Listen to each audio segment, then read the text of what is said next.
Oi, gente. Hoje eu venho aqui mais uma vez trazendo mais um vídeo para vocês e, primeiramente, claro, agradecendo a interação de todos, as mensagens que eu tenho recebido. Que bom que, através dos meus vídeos, algumas pessoas estão conseguindo abrir a mente para o autocuidado, principalmente depois de sofrer algum tipo de agressão. Hoje eu venho falar a respeito de como eu estou lidando com o estresse pós-traumático.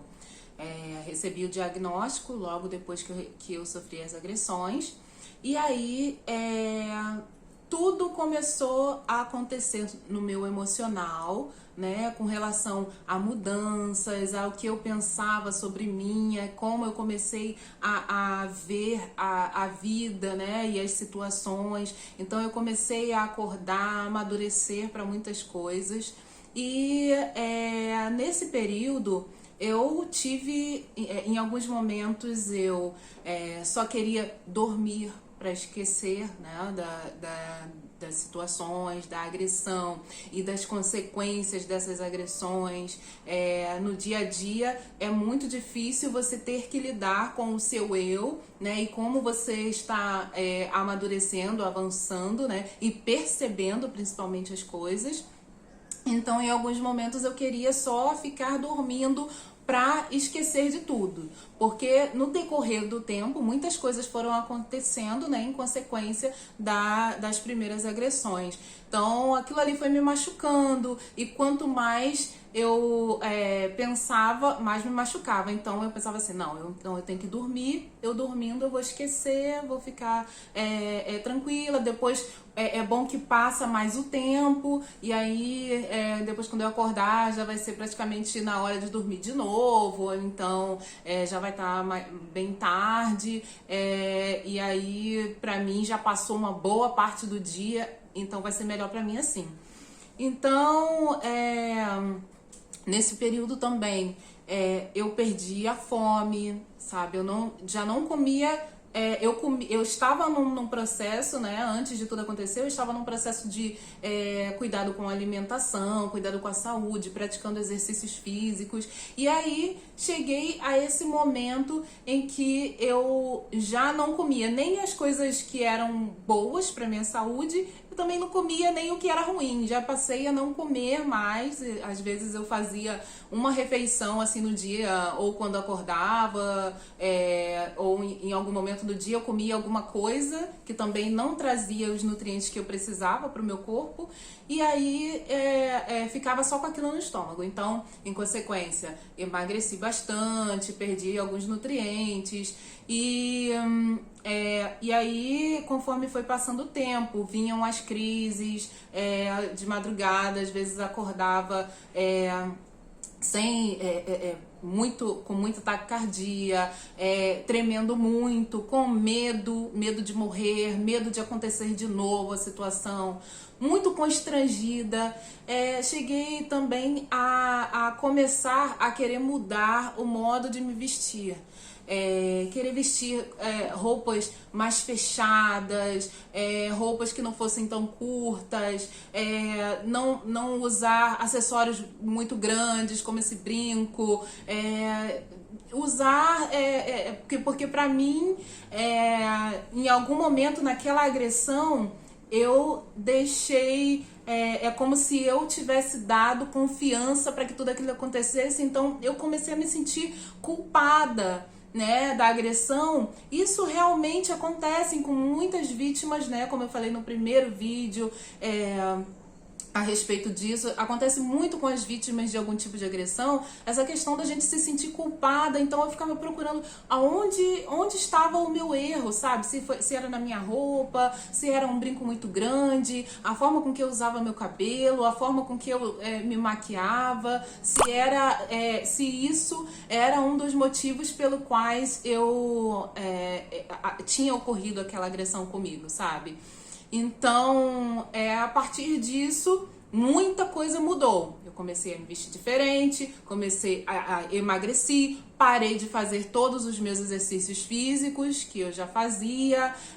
Então, assim, saúde autocuidado foi indo tudo por água abaixo, né? Então comecei a não pensar mais em mim, mas sim pensar nos motivos pelos quais haviam acontecido e me entristecer muito porque tinha ocorrido a situação. Então, assim, até hoje eu venho tratando essas situações, tive que começar, eu percebi que eu precisava começar a, inclusive, conversar mais com meu filho a respeito dessas situações raciais, com meu marido a respeito dessas situações também, que ele já compreendia bastante, porém chegou um momento que eu tive que abrir mais situações para ele, estudar mais, começar a ler mais, né, ouvir mais o que a Débora, por exemplo, tinha a me dizer com relação a isso e buscar pessoas que tivessem mais vivências nessa área e soubessem falar mais a respeito do racismo e do assédio sexual, né? E toda essa estrutura racista que faz com que a mulher negra, principalmente retinta, sofra bastante, né? E principalmente com relação à sexualização do corpo. Então eu comecei a tanto querer aprender, mas aí tinha o meu lado emocional que dizia, não, você tá aprendendo, mas em compensação você também tem que começar a mudar, você tem que começar a ficar um pouco mais apagada, as pessoas não podem te notar tanto nos lugares onde você vai, você não pode chamar tanta atenção, porque assim, já sou retinta. Então, pra mim, eu comecei a pensar, nossa, então eu já chego nos lugares, eu já chamo atenção, né, em alguns lugares que eu costumo frequentar, né, e que tem até mesmo muitas pessoas brancas, eu vejo poucas pessoas negras frequentando, e aí comecei a mudar, a querer ficar mais apagada, sabe? E isso não é bom, como eu falei até mesmo no vídeo anterior. Fale, peça ajuda, fale, coloque pra fora.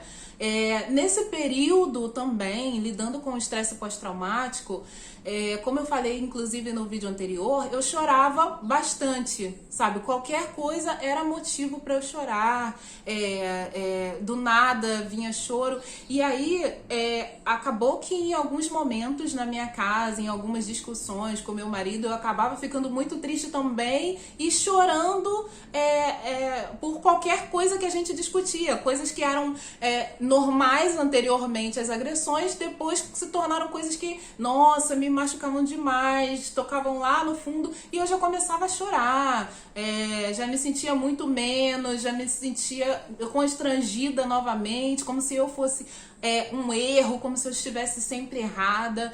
Então, e não é, né? Casais discutem. E eu precisei muito contar com a ajuda do meu companheiro, né, com relação a isso, a me entender. Ele começou a estudar até mais, assim, a procurar mais informações com relação ao estresse pós-traumático e o racismo, e a me ajudar muito, né, compreendendo a minha situação para que eu pudesse me levantar, né, para que eu pudesse seguir em frente. Então, em alguns momentos ele percebia, parava e depois a gente conversava novamente, mas assim, tinha que terminar ali a discussão e a gente não podia mais conversar sobre assuntos muito delicados. Então, assim, eu digo assim, mas assim, eu ainda estou nesse processo de me levantar e de me reestruturar, porém, eu tenho saído de um lugar muito complicado, muito profundo na ansiedade e na falta de amor próprio, né? E tô partindo para um outro lugar. Então, assim, hoje eu digo para vocês, o essencial para mim foi contar com a ajuda de profissionais, contar com a ajuda de pessoas capacitadas. Em um momento, eu precisei parar de, por exemplo, ouvir os problemas de outras pessoas, né? Falei até no primeiro vídeo com vocês. Nós não somos obrigados a diminuir a nossa dor de forma que as pessoas não enxerguem ela e nem que a gente se sinta, não, a minha dor é menor do que a de qualquer um, então a dele é maior, e a gente acaba assumindo mais uma carga.